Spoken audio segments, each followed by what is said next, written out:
Assalamu alaikum viewers. Welcome to Education AI Parixes. As you know, we have been talking to you on this channel about various issues and of education, teacher education, improving quality in schools. We are now planning to start a new series about learning in schools. In this series, we will be talking about different educational perspectives, different theories which educational psychologists have studied and suggested for improving teaching, particularly in science education. So, these theories we will divide into 4 or 5 steps, and this is the first of this series. This video is about behavioral theories of learning or behavioral views of learning. As you know, learning is not just about absorbing information, it is about how behavior changes through experience. Renowned behavioral psychologists have defined learning in different powerful ways. B.F. Skinner has described it as a process of acquiring new behaviors through reinforcement. Edward L. Thorndike saw it as forming connections between situations and responses. And Hilgard and Bauer summarized learning as behavior modified through experience. Together, these definitions remind us that learning is about observable changes in behavior, something we can see, measure, and guide. Today, we will explore the behavioral views of learning and discover how these ideas can transform teaching in schools.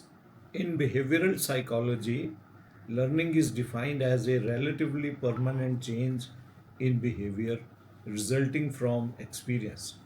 It is not about hidden thoughts or about observable actions we can improve through. It is about observable actions we can improve through practice and reinforcement.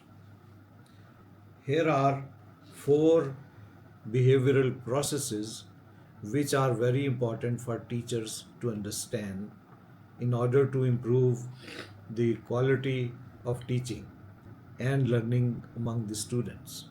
These processes are contiguity, classical conditioning, operant conditioning, and observational learning. We will talk about these one by one. Contiguity.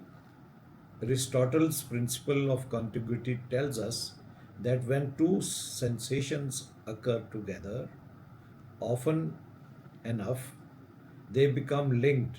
For example, hearing the school bell and feeling excitement for recess. Students know that this kind of continuous strokes on the bell is for recess and they become happy. This is principle of contiguity. It means two events or two sensations are occurring together for enough time and they become linked in the mind. This is called contiguity. This process occurs in the mind of human being and they become associated. This is very old principle and have been discussed by many psychologists and philosophers. Contiguity means happening of two events together and then making a connection in their mind. The second process is classical conditioning. This process was described by a Russian physiologist. Name was Ivan Pavlov. He showed how dogs could be conditioned to salivate at the sound of a tuning fork. In schools, this means associating positive emotions with learning tasks, like making math practice a fun, and this is called classical conditioning. The third part is operant conditioning. B.F. Skinner emphasized that the behavior is shaped by consequences. Reinforcement, whether positive or negative, determines if a student repeats that behavior. Think of praise for correct answers and removing extra homework when the tasks are completed well. The fourth process is observational learning. This is proposed by Bandura, a social psychologist. He explained that students also learn by watching others, their peers, their teachers, modeling good behavior, demonstrating problem solving, showing enthusiasm for reading, inspires students to imitate and internalize those actions. This is called observational learning. And people learn by observing the good behavior from their teachers and peers because that behavior is praised by their superiors or their colleagues. Good behavior is often appreciated by parents, teachers, and then those observers, they learn that they should adopt this behavior. This is called observational learning. A good student in the class is a model for the others to follow. The other students follow a good student who performs well in exams and behaves well in the class. So these are the three processes which we have described. Number one was contiguity, that things happening together often they become associated. The second was classical conditioning. Third was operant conditioning by Skinner, and fourth was observational learning. Another important contribution in behavioral view of learning was done by Thorndike's laws of learning. Edward E.L. Thorndike laid the foundation for educational psychology with three laws. The law of exercise, which means practice strengthens learning. Law of readiness, students learn best when they are prepared and motivated. And law of effect, behaviors followed by satisfaction are repeated.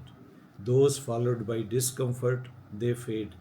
These principles still guide modern teaching strategies like spaced repetition, scaffolding, and positive reinforcement.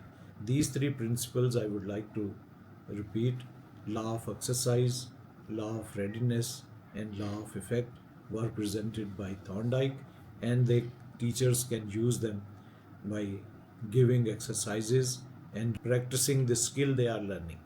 For example, in teaching in pronunciation, as we practice speaking, we learn to speak better. And same is readiness. When we are well motivated to learn, we learn better. If we are not motivated and not interested, so teachers make the students ready by creating an environment and doing some little motivational talk and encouraging pupils to learn. The law of effect states that if the behavior of a student is satisfactory for the student, they will repeat it. And if it's discomfortable and it does not result in good effect, then they will try to remove that behavior. So these are the three very important laws. Now we talk about what are the lessons for the teachers in these principles and processes. So what teachers can take from behavioral approaches: focus on observable outcomes, define clear, measurable objectives. Teachers should be very clear what they are going to teach and what students are going to learn, what changes which can be observable, which can be measured, are to be performed by the students so that they show that they have learned a skill or a competency they have achieved. So focus on observable outcomes. This is a very important takeaway for the teachers to keep in mind while they are teaching. The second is strategic reinforcement. Use praise, rewards, timely feedback. Appreciate the students' performance. Encourage them when they are doing their effort and they're attempting to learn, then encourage them. Don't criticize them. So use praise, rewards, timely feedback. This will improve their learning. This is a second important principle or takeaway for teachers from the behavioral theories of learning. Third is classroom management. Apply token economies, contracts, non-punitive discipline. Classroom management is related to the performance of the students. An effective classroom management In an effective classroom, the students are participative, they are learning, they are happy, and teachers encourage their good behavior by rewarding them, by reinforcing the good behavior. Then fourth takeaway is designing your instruction. For the teachers, they had to design and plan and implement the teaching according to their plan. Use direct instructions, prompts, and shaping to guide the students step by step. Students will not learn everything just by listening. You have to encourage them, you have to guide them step by step. So, this is called designing your instructional strategy. So, direct instruction, telling the students that they have to learn this. This is the principle, this is the content students have to learn. So, for example, if they are teaching physics, tell them that they have to understand this concept. What is gravity? They have to understand it. So, use direct instruction, prompts, and shaping to guide students by step, at stage by stage.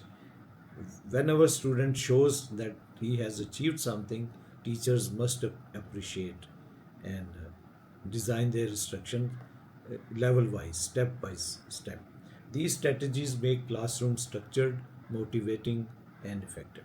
Imagine teaching multiplication tables with law of exercise. Repeated practice builds mastery. Operant conditioning with operant conditioning, praise after correct responses motivates the students. With observational learning, students watching peers succeed feel encouraged, try themselves. Behavioral principles are not abstract, they are the tools for everyday teaching. So keep in mind, behavioral views of learning remind us that teaching is about shaping behavior through practice, readiness, reinforcement, and modeling. By applying these principles, teachers can create classrooms where learning is active, structured, and rewarding. This is the power of behavioral psychology in schools.